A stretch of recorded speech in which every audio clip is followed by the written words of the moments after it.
A very good morning to all my dear friends. आज 21 सितंबर 2022 है. Welcome to the Hindu analysis curiously education में मैं प्रशांत मावानी आप सभी का बहुत बहुत हार्दिक रूप से स्वागत करता हूं. दोस्तों, कल शाम को मैंने एक बहुत ही इम्पोर्टेंट लेक्चर इंटरनेशनल रिलेशंस के पॉइंट ऑफ व्यू से देखेंगे तो आई एम श्योर मैं दावे के साथ कह सकता हूं कि इतना एनालिसिस, इतना डीप एनालिसिस वाला वीडियो जो है वो शायद आपने आज तक नहीं देखा होगा.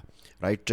जनरली मैं अगर आपको ऐसा प्रश्न पूछूं कि इंडिया और ऑस्ट्रेलिया जो है वो मित्र देश हैं तो आप क्या कहेंगे? आई एम श्योर आप में से ज़्यादातर स्टूडेंट्स जो हैं, मैक्सिमम मैं तो यहाँ तक कहूँगा कि लगभग 100% स्टूडेंट्स जो हैं उनका जवाब यही होगा कि इंडिया और ऑस्ट्रेलिया जो हैं वो एक दूसरे के अच्छे दोस्त हैं, डीप फ्रेंडशिप है दोनों के बीच में. लेकिन इस लेक्चर में मैंने समझाया है कि हमें ऐसे कैरिड अवे नहीं हो जाना चाहिए. तो अब देखिएगा इस लेक्चर को. Right, you can click here on the I button to directly watch this video, या फिर क्यूरियसली एजुकेशन पर जाइए and watch this video. Very very important video, trust me. इसी के साथ दोस्तों एक नई चीज़ स्टार्ट की है. राइट, एक लंबे समय से आई वॉज वंडरिंग, मैं सोच रहा था कि कैसे आप सभी के साथ एक इंटरेक्शन जो है वो किया जाए. तो कल मैंने एक क्यूरियसली एजुकेशन चैट ग्रुप जो है वो तैयार किया है. Just a second, let me change the colour of the pen. यहाँ पर नज़र नहीं आ रहा है तो we will select this one. Right, okay. तो curiously education chat Telegram. Right, मेरे टेलीग्राम की लिंक जो है वो इसी वीडियो के कमेंट सेक्शन में आपको मिल जाएगी.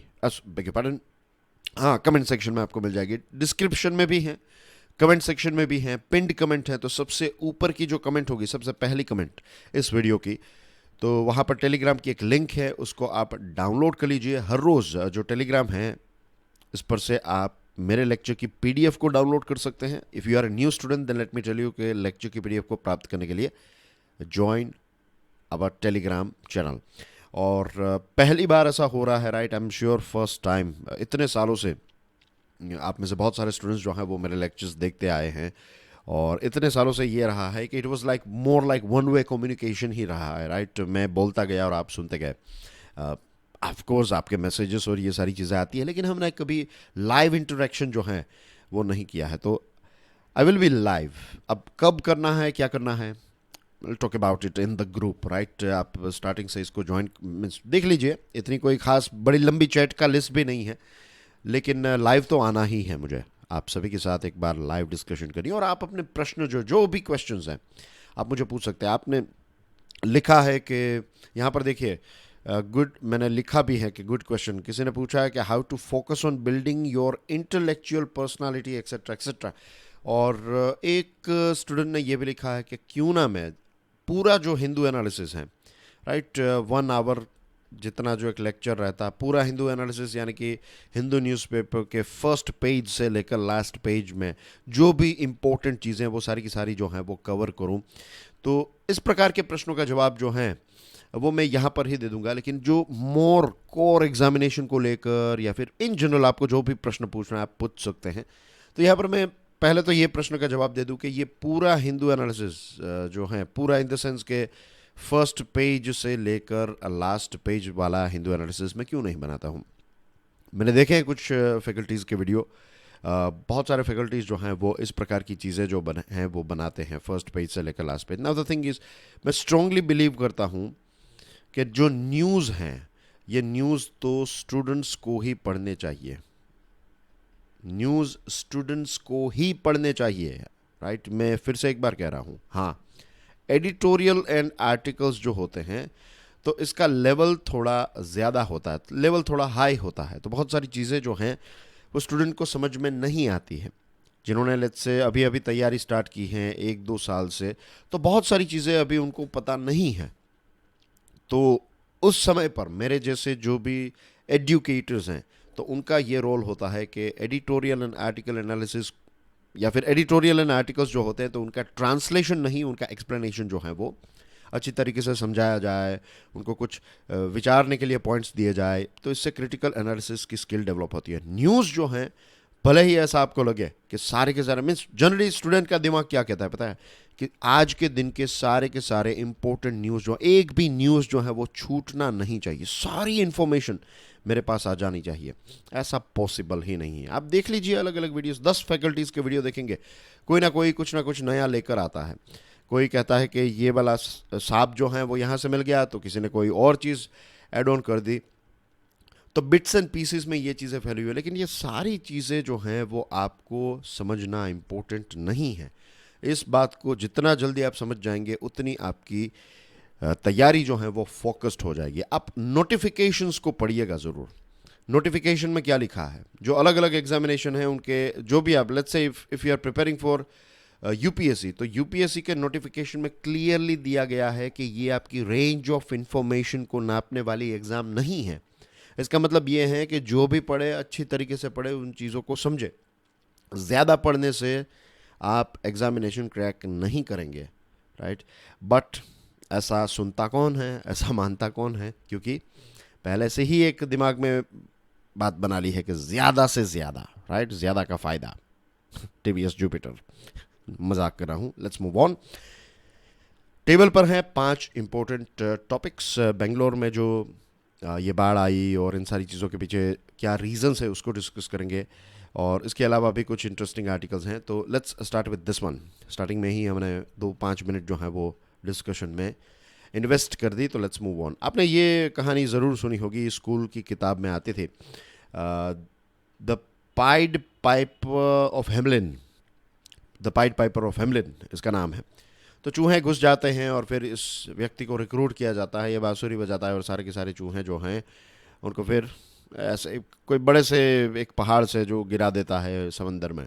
फिर वो पैसा लेने के लिए वापस जाता है, तो गांव के लोग जो कहते हैं कि हम पैसे नहीं देंगे, और फिर ये जो हैं वो गुस्सा हो जाता है और फिर से ये बांसुरी बजाता है, और फिर अपने छोटे छोटे गांव के सारे छोटे बच्चे जो हैं वो घर के बाहर निकल कर ये चूहों की तरह इस व्यक्ति के पीछे चलने लगते हैं, और फिर गांव वालों को अकल जो है दिमाग ठिकाने आती है, और फिर इसको रोकते और पैसे देते, और फिर चीज़ें सॉर्ट आउट हो जाती हैं। तो क्या यहाँ पर मैं कहानी क्यों कर रहा हूँ आपको, राइट। ये जो है ना, दिस थिंग, ये पाइड पाइपर वाला कैरेक्टर जो है, आप इसको क्लाइमेट चेंज के तौर पर देखिए कि क्लाइमेट चेंज जो है वो बहुत ही लाउडली बांसुरी बजा रहा है और हमें वार्निंग दे रहा है कि आप संभल जाइए, सुधर जाइए, नहीं सुधरे तो फिर you are gone. Next generation जो है इट विल बी गॉन। तो GS1 के पॉइंट ऑफ व्यू से, जियोग्राफी के पॉइंट ऑफ व्यू से ये आर्टिकल इंपॉर्टेंट हैं, और बेंगलुरु के बारे में बात है, लेक्स और ये सारी चीज़ें कैसे destroy, urbanisation, environment, disaster management के पॉइंट ऑफ व्यू से। तो GS1 और GS3 दोनों को टच करने वाला ये टॉपिक है। पिछले 15 सालों का अगर हम डेटा निकालें तो भारत में बहुत सारे ऐसे इवेंट्स हो चुके हैं, एक्सट्रीम रेनफॉल के इवेंट्स, जहां पर 24 आवर्स के अंदर, एक दिन के अंदर इतनी बारिश हो जाती है कि हिस्ट्री में कभी उस पर्टिकुलर शहर या फिर उस रीजन में बारिश नहीं हुई है। इतनी बारिश जो है वो एक ही दिन में हो जाती है, और इसकी वजह से तबाही ही तबाही। मुंबई में 2005 में 900 mm बारिश आई थी, 900 mm। चेन्नई में 2015 में 300 mm, और बेंगलुरु सो ओवर 130 mm।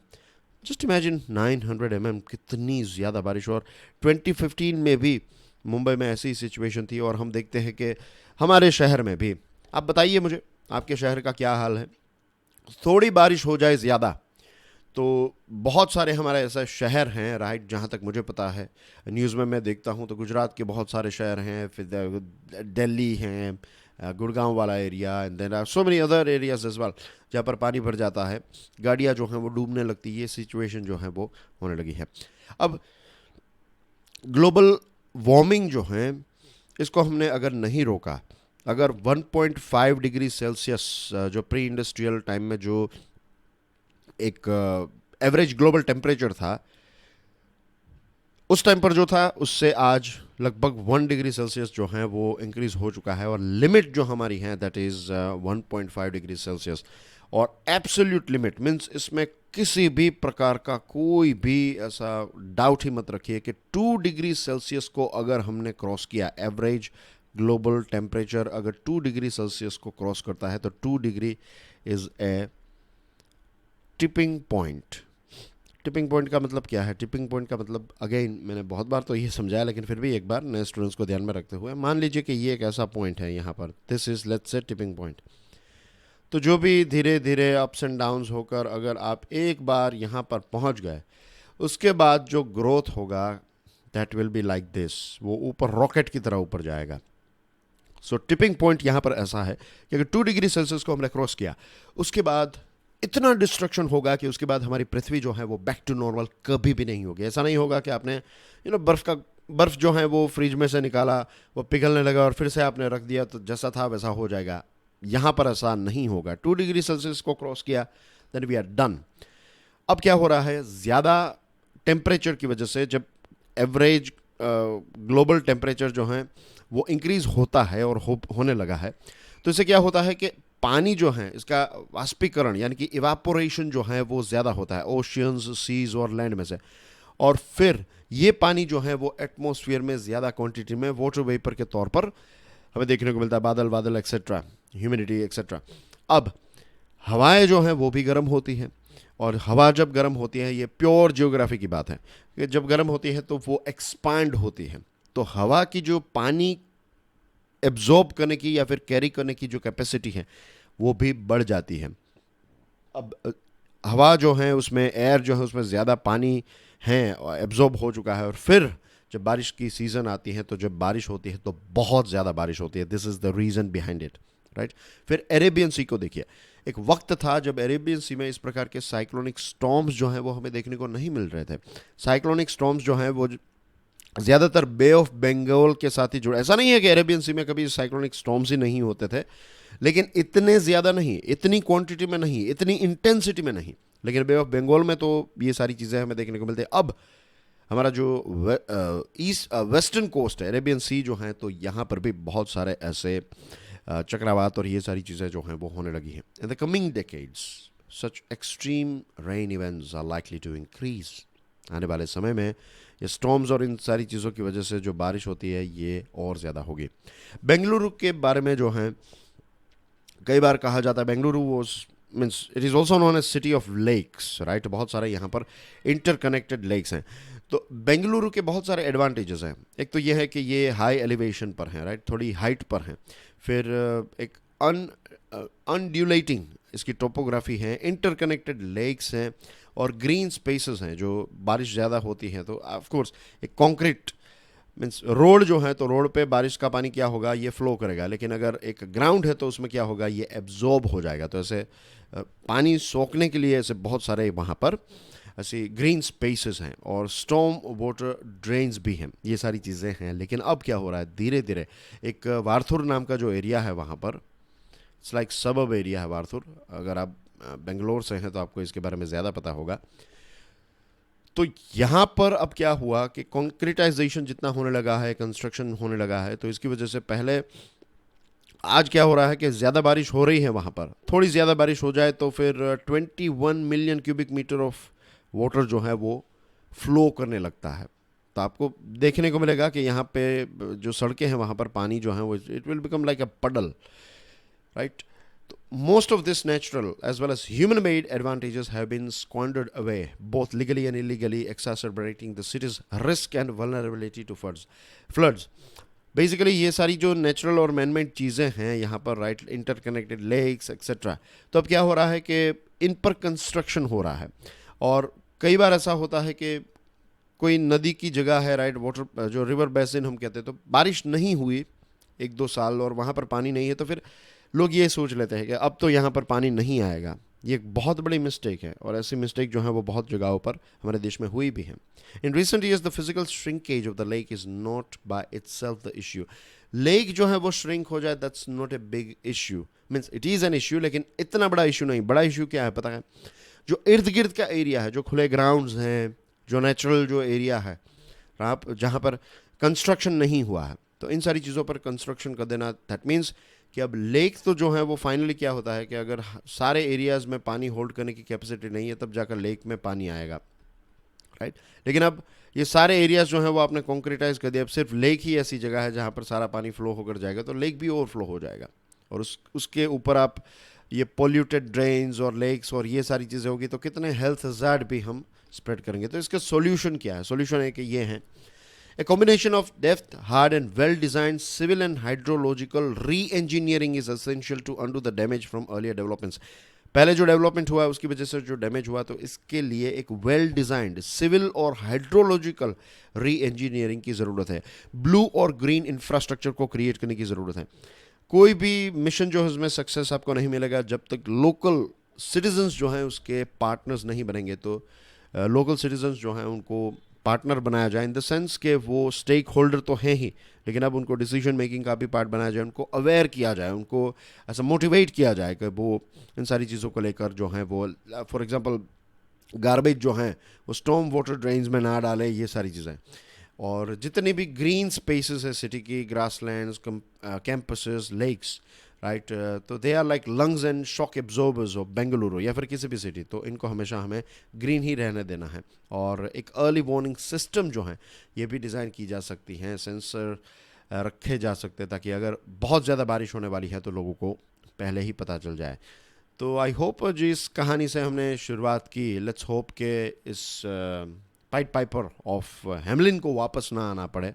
चूहों को लेकर चला जाए तो दैट इज़ बेस्ट, लेकिन फिर बच्चों को लेकर चला जाए ऐसी सिचुएशन ना हो. जो रियल, जो मीन्स इन द सेंस जो ओरिजिनल स्टोरी में जो चीज़ है, तो ऐसा हम क्लाइमेट चेंज के साथ अपने आप को देखना नहीं चाहते और फ्यूचर की जनरेशन को डेफिनेटली देखना नहीं चाहेंगे कि ऐसी सिचुएशन में वो हों. तो इसके लिए अगेन कल जो मैंने आपको बताया था ना, वही है individual action.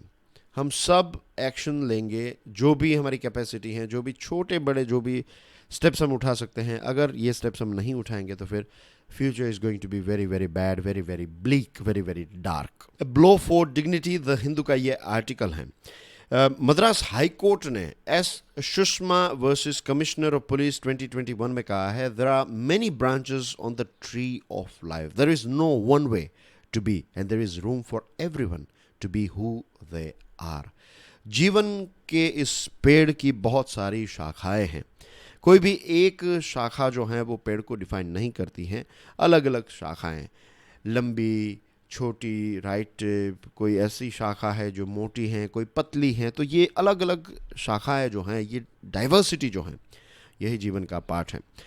And dear friends, ये वर्डिक्ट जो है, इस वर्डिक्ट ने कन्वर्जन थेरेपी पर एक प्रोहिबिशन लगाया, राइट. तमिलनाडु एंड ये तमिलनाडु में कन्वर्जन थेरेपी ना हो, और कोर्ट ने ये भी सजेशन दिया कि प्रोफेशनल्स को इन्वॉल्व करके ये चीज़ जो हैं, जिनके पास इस प्रकार के लाइसेंसेस हैं एक्सेट्रा, तो ये सारी चीज़ें जो हैं वो बंद हो. कन्वर्जन थेरेपी का मतलब क्या है? कन्वर्जन थेरेपी का मतलब ये है, लेट्स से कि कोई ऐसा व्यक्ति है जो गे है, राइट, तो उसकी कन्वर्जन थेरेपी करवाना, तो it is a very dangerous and discredited practice. और वो एक व्यक्ति के सेक्सुअल ओरिएंटेशन को, उसकी जेंडर आइडेंटिटी को, उसके एक्सप्रेशन को चेंज करने के लिए एक कन्वर्जन थेरेपी जो है वो कंडक्ट की जाती है. कुछ समय पहले की ही बात है जब नेशनल मेडिकल कमीशन, जो एपेक्स रेगुलेटरी बॉडी है मेडिकल प्रोफेशनल्स की, तो इसने भी सारे के सारे स्टेट मेडिकल काउंसिल्स को ये कहा, और हमने इस चीज़ को डिस्कस भी किया था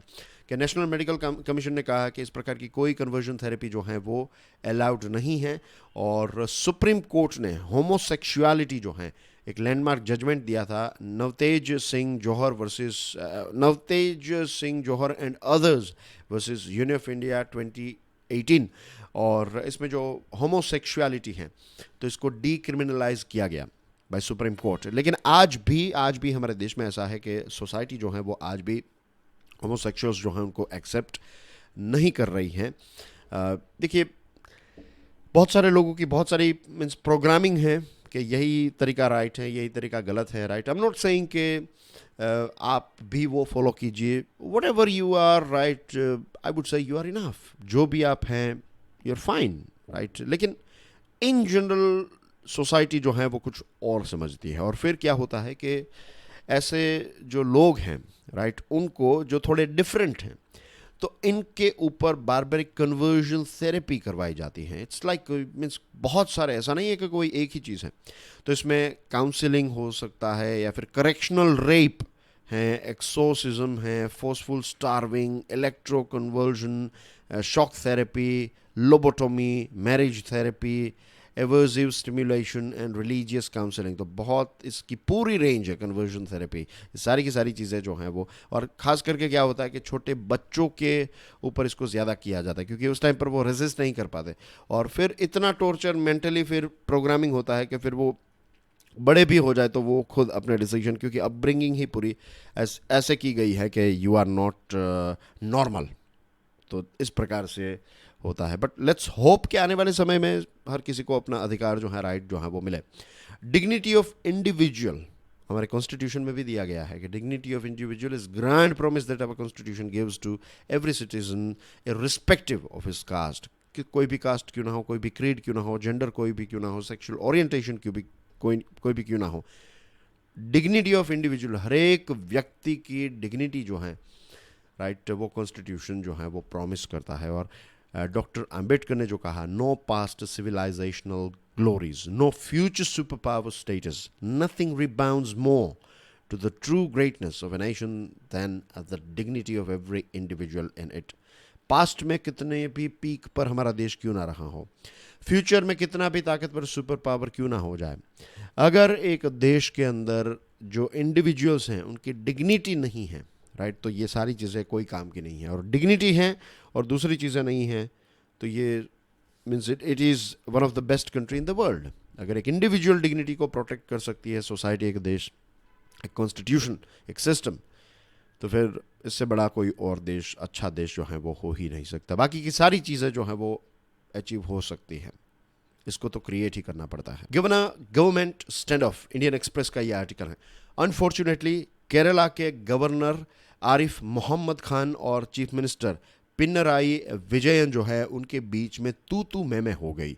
उनके रिलेशनशिप के बारे में तो ऐसा आता ही है कि सीएम वर्सेस गवर्नर जो हैं, इस प्रकार की सिचुएशन हमने कई राज्यों में देखी, लेकिन यहाँ पर ऐसा हो गया कि खुलेआम, राइट, एक मीडिया को एड्रेस करते हुए वहाँ के गवर्नर साहब जो हैं उन्होंने वहाँ के सीएम के खिलाफ बहुत सारी बातें बताई, और फिर सीएम जो हैं उन्होंने गवर्नर के खिलाफ कि वो आरएसएस की चापलूसी करते हैं, ये वो, इस प्रकार के शब्दों का इस्तेमाल किया गया। तो ये तू मैं जो है अब कौन कर रहा है? सीएम कर रहे हैं, गवर्नर कर रहे हैं, राइट। कॉन्स्टिट्यूशनल पोस्ट वाले लोग जो हैं वो इस प्रकार से बिहेव कर रहे हैं, बच्चों की तरह बिहेव कर रहे हैं। This is not good at all, ये अनफॉर्चुनेट है। और ये भी कहाँ पर हो रहा है?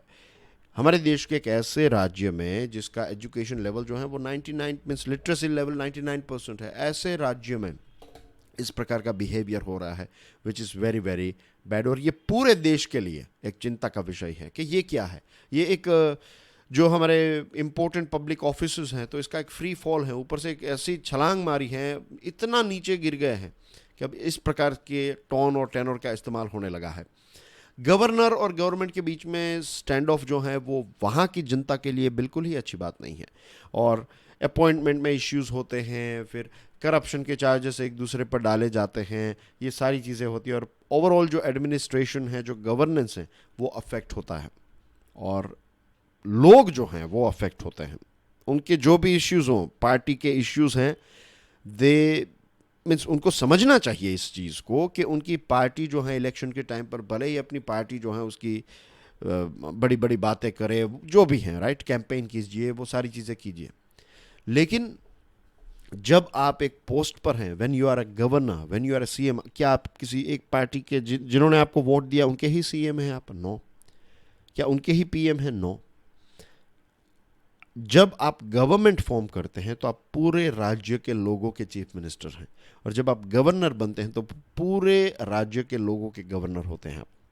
अनफॉर्चुनेटली सेंट्रल गवर्नमेंट और स्टेट गवर्नमेंट्स, वे सारी स्टेट गवर्नमेंट्स जो ओपोजिशन रूल्ड हैं, जैसे कि वेस्ट बंगाल, तमिलनाडु, एमवीए की सरकार थी तब, महाराष्ट्र, तो सेंट्रल गवर्नमेंट और स्टेट के बीच में इस प्रकार के कॉन्फ्रंटेशन जो है वो हमें देखने को मिलते हैं जब ओपोजिशन पार्टी रूलिंग में होती है। और बहुत ही दुखद बात है कि हमारे जो प्राइम मिनिस्टर हैं नरेंद्र मोदी साहब, वो गुजरात के चीफ मिनिस्टर थे, और उस समय वो यही कंप्लेन कर रहे थे, वो यही कह रहे थे कि जो स्टेट गवर्नमेंट है गुजरात के साथ जो है वो अन्याय होता है। मनमोहन सिंह साहब की गवर्नमेंट जो है वो टाइम पर हमें पैसा नहीं देती है, हमें वो हमारे काम जो है वो उतने फटाफट नहीं होते एक्सेट्रा। ये सारी चीज़ें उनके 2014 के टाइम पर 2013 से जो कैंपेन किया तो उसमें बहुत ये बातें बताई है, और आज उन्हीं के कार्यकाल में इस प्रकार की खबरें हमें पढ़ने को मिलती है। और गवर्नर्स, जो भी गवर्नर को पोस्ट किया जाए, मीन्स क्या होता है कि एक सीनियर पार्टी के व्यक्ति को ही गवर्नर बनाया जाता है। मुझे लगता है कि अब इसमें एक बदलाव करने की ज़रूरत है, राइट। अब उस राज्य के बारे में अच्छा मीन्स एक परफॉर्मर जो है उनको गवर्नर बनाने की ज़रूरत। This is something that we genuinely want. Badlands of Myanmar, Times of India का ये आर्टिकल है। खबर ये आ रही है कि 300 इंडियंस को म्यांमार में बंदी बनाया गया है, राइट। और इनके पास फोर्स्ड क्रिमिनल, साइबर क्रिमिनल वाला काम जो है वो करवाया जा रहा है। अभी तक क्या था, जो हम देखते थे कि गैंग्स जो हैं वो बच्चों को उठाकर ले जाती हैं, या फिर जो औरतें हैं उनको उठाकर ले जाती हैं, तो उनको प्रोस्टिट्यूशन में काम करवाना, बच्चों से भीख मंगवाना, उनके ऑर्गन्स निकाल लेना, ये सारी चीज़ें हम देखने को मिलती थी अभी तक। अब क्या हो रहा है कि वाइट कॉलर प्रोफेशनल्स जो हैं उनको किडनैप किया जा रहा है, उनको बंदी बनाया जा रहा है। और यहाँ पर गैंग्स ने क्या किया, ये प्रॉमिस दी कि थाईलैंड में आपके लिए आईटी की जॉब तैयार है, ये वो एक्सेट्रा। फिर लोगों ने अप्लाई किया और ये सारे लोगों को फिर किडनैप कर लिया। इंडियन एम्बेसी जो है यंगॉन में, तो उसने एक एडवाइजरी भी लॉन्च की 5 जुलाई को कि ऐसी गैंग्स जो हैं वो लोगों को, ऐसे क्रिमिनल गैंग्स जो हैं वो जॉब्स ऑफर कर रही हैं, तो इसके चपेट में ना आइएगा। और हमें कोशिश करनी होगी कि या तो हम उनको रेस्क्यू करें, we have to do something about it. देखिए, हम म्यांमार जो हैं तो वहाँ की जो जुंटा है, वहाँ की जो आर्मी है, तो उनके साथ सरकार जो है वो डिस्कस करेगी, राइट। बातचीत तो हो ही रही होगी, लेकिन कुछ ऐसे एरियाज़ हैं म्यांमार में जहाँ पर वहाँ की मिलिट्री की भी नहीं चलती हैं। तो ऐसे एरियाज़ में अगर हमारे ऐसे लोगों को ले जाया गया है तो वहाँ से कैसे हम छुड़वाएंगे, that will be a very difficult question. US state department ने 2021 के ट्रैफिकिंग इन पर्सनस रिपोर्ट में म्यांमार को एक ऐसा एरिया घोषित किया है कि जहाँ पर गैंग्स जो हैं वो बहुत ज़्यादा ऑपरेट होती हैं। तो शायद आपने कभी भी ऐसा नहीं सोचा होगा, बट जस्ट इमेजिन कि अब वाइट कॉलर प्रोफेशनल्स को इस प्रकार से जो है वो किडनैप किया जाता है, विच इज़ वेरी। और एक ऐसे एरिया में अगर रखा गया, जो कहते हैं मायावडी जो एरिया है, तो ये 1270 किलोमीटर दूर हैं हमारी इंडिया और म्यांमार की बॉर्डर से। तो वहाँ से पूरा रेस्क्यू करके आना, तो इज़राइल जैसे मिशंस करता है, ऐसे मिशंस अगर हम कर पाएँ तो ही पॉसिबल है, वरना तो मुझे ये इम्पॉसिबल ही नज़र आ रहा है। For state of the nation, look at the states of the nation. अगर किसी देश के बारे में आपको जानना है कि उसका हाल क्या है, तो राज्यों का हाल देख लीजिए, आपको देश का हाल जो है वो पता चल जाएगा। 76th इंडिपेंडेंस डे को एड्रेस करते हुए प्राइम मिनिस्टर मोदी साहब ने 2047 का टारगेट रखा, विकसित भारत। उन्होंने कहा डेवलप्ड इंडिया तब तक हमें अचीव कर सकते हैं, और ये चीज़ तभी अचीव होगी जब राज्य जो है उनका ग्रोथ अच्छा होगा। और नीति आयोग एक ऐसा प्रोएक्टिव प्लेटफॉर्म है गवर्नमेंट ऑफ इंडिया के द्वारा क्रिएट किया गया, और अब नीति आयोग ये कोशिश कर रहा है कि सारे के सारे राज्य जो हैं उनको प्रोएक्टिवली ऑन बोर्ड लाया जाए। और मेन जो मिशन है, मेन जो बात है इस पर्टिकुलर आर्टिकल में, वो ये है कि कैसे हम विकसित भारत को अचीव कर सकते हैं। तो it is through collaborative approach. अब यहाँ पर जो नीति आयोग कह रहा है और केरला की जो हमने बात की, ये दोनों चीज़ों को आप आमने सामने रख कर भी देखिएगा, राइट। तो एनालिसिस थोड़ा और ज़्यादा अच्छा और डीपर हो जाएगा, आपकी समझ जो है वो अच्छी हो जाएगी। तो इस एंगल से भी देखना ना भूलें। अब मैं छोड़ रहा हूँ आपके ऊपर, आप देख लीजिएगा। ऐसा नहीं है सारी चीज़ें बुरी हैं, यहाँ पर कोई नेगेटिव बात भी नहीं हो रही है। एक जगह पर ऐसा भी नेगेटिव हो रहा है, दूसरी तरफ पॉजिटिव कोशिश भी हो रही है। तो अगस्त में नीति आयोग की गवर्निंग काउंसिल मीटिंग हुई, और फिर पहली बार ऐसा चीफ सेक्रेटरीज कॉन्फ्रेंस जो है वो जून में कंडक्ट करवाई गई। तो ये सारे इनिशिएटिव्स जो हैं वो नीति आयोग ने लिए हैं। अब हमारे अलग अलग राज्य जो हैं उनकी अलग अलग ट्रांसफॉर्मेशनल और ट्रांसफॉर्मेशनल कैपेसिटी हैं और ग्रोथ की कैपेसिटी हैं। तो what we need to do is कि अलग अलग राज्यों के अंदर जो भी बेस्ट प्रैक्टिसेस हैं, जो भी बेस्ट चीज़ हैं, वो हम दूसरे स्टेट्स के साथ शेयर करें। फॉर एग्जांपल, एक गुजरात में प्रोजेक्ट एक्सेल चल रहा है, ये गुजरात गवर्नमेंट का इनिशिएटिव है। तो इसमें क्या है, जो महिला हैं, जो यंगस्टर्स हैं, जो अनाथ बच्चे हैं, माइनॉरिटी कम्युनिटीज़ हैं, मार्जिनलाइज्ड ग्रुप्स जो हैं, तो इनको एम्पावर करना, इनका सशक्तिकरण जो है वो करने के लिए ये प्रोजेक्ट एक्सेल है। और इसमें क्या किया जाता है कि एंटरप्रेन्योरशिप को प्रमोट किया जाता है, farm value chain interventions, skilling, employment, social security, government schemes और ये सारी चीज़ें, एंटाइटलमेंट्स एक्सेट्रा, ये सारी चीज़ों को कन्वर्ज करने का काम जो है ये प्रोजेक्ट एक्सेल करता है। तो यही प्रोजेक्ट एक्सेल जो है वो बिहार में, लेट्स से झारखंड में या फिर दूसरे राज्यों में भी इम्प्लीमेंट किया जा सकता है। तो नीति आयोग एक ऐसा प्लेटफॉर्म क्रिएट करे जहाँ पर ये सारे के सारे राज्य अपनी बेस्ट प्रैक्टिसेस शेयर करें और वाया नीति आयोग जो है वो दूसरे राज्यों तक वो पहुँचे। फॉर एग्जांपल कर्नाटका गवर्नमेंट की बात करें तो कर्नाटका गवर्नमेंट का एक नया आईटी प्लेटफॉर्म है, इसका नाम है फ्रूट्स। फ्रूट्स का मतलब होता है farmer registration and unified beneficiary information system. और इसमें क्या है कि किसानों को जो एग्रीकल्चर के साथ जुड़ी हुई सेवाएं हैं तो ये फास्टर और टारगेटेड डिलीवरी देता है ये फ्रूट्स। तो इस प्रकार के प्लेटफॉर्म्स के बारे में हमें पता ही नहीं रहता है। और नीति आयोग ये कहता है कि राज्यों को, जैसे सेंट्रल गवर्नमेंट ने नीति आयोग बनाया वैसे राज्यों को state institute for transformation SIT बनाना चाहिए।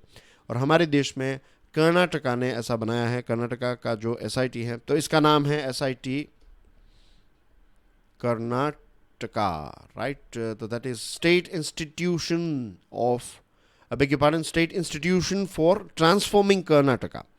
तो SIT के इसका नाम है। तो इस प्रकार के प्लेटफॉर्म्स अगर वो बनाए, इट्स लाइक स्टेट लेवल का नीति आयोग।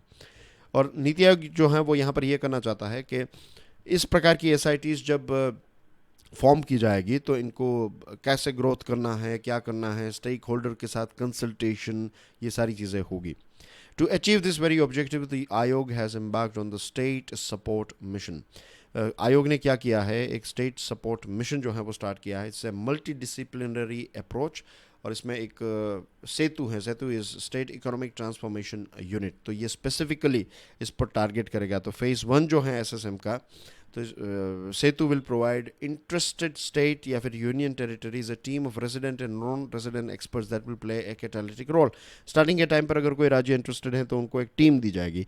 फिर ये टीम जो है वो उस राज्य की टीम को तैयार कर लेगी और एक बार वो टीम तैयार हो गई फिर ये सेंट्रल वाली टीम जो है वो चली जाएगी। SSM would also focus on providing strategic insights to collectively achieve India's vision of $5 trillion economy. कैसे हम $5 ट्रिलियन की इकोनॉमी जो है वो अचीव कर सकते हैं, तो इसका भी एक स्ट्रेटेजिक इंसाइट जो है वो प्रोवाइड करता रहेगा। तो हैंड होल्डिंग होगा सेंट्रल गवर्नमेंट नीति आयोग के माध्यम से सारे के सारे राज्यों की मदद करने के लिए आगे आ रही है। और ये 3 वे पार्टनरशिप होगी। 3 वे पार्टनरशिप में क्या है कि एक पार्टनर है राज्य सरकार, दूसरा जो पार्टनर है which is very interesting, let's say IIM हो गया, IIT हो गया, तो इस प्रकार के institutions, right. And the third one is NITI Aayog. तो ये इस प्रकार का ट्रायंगल है। This is a 3 way partnership. तो इसमें नीति आयोग हैं, स्टेट्स हैं और ऐसे इंस्टीट्यूशंस हैं। और मिलकर मेन टारगेट क्या है, 2047 विकसित भारत यानी कि developed India. And that's everything in today's discussion. Dear friends, आपके लिए एक प्रश्न है। ये आइसाक मुइवाह, ये फैक्शन जो है वो किस राज्य के साथ जुड़ा हुआ है, सिक्किम, त्रिपुरा, छत्तीसगढ़ या फिर नागालैंड? आपका आंसर जो है वो कमेंट सेक्शन में आपको देना है। आज का ये वीडियो डियर फ्रेंड्स पसंद आया हो तो शेयर करना ना भूलें, वीडियो को लाइक करना ना भूलें, अपनी कमेंट देना ना भूलें, राइट मीन्स ना भूलें कि आई एम श्योर आप देंगे ही, इज़न्ट इट। बहुत अच्छा लेक्चर रहा आज का। और स्टार्टिंग में भी मैंने जो चीज़ें आपको एक्सप्लेन की, और ये जो ऑस्ट्रेलिया वाला वीडियो मैंने आपको बताया, इंडिया ऑस्ट्रेलिया वाला, वो देखिएगा ज़रूर। 17 मिनट का वीडियो है। अगर आप 17 मिनट अपना फोकस मेंटेन कर पा रहे हैं तो ट्रस्ट मी, ये वीडियो जो है वो आपके लिए एक नया दरवाज़ा ना खुले तो मैं मीन्स क्या, मैं आपको बता दे रहा हूँ कि अगर आप कहेंगे कि पसंद नहीं आया, राइट, जेन्युइनली, तो मैं फिर वीडियो को डिलीट कर दूंगा। चलो, इतना कॉन्फिडेंस है मुझे उस वीडियो पर, आप देखिएगा ज़रूर। And that's everything from my side. Thank you very much for watching this video, for your love and support. God bless you all. Jai Hind.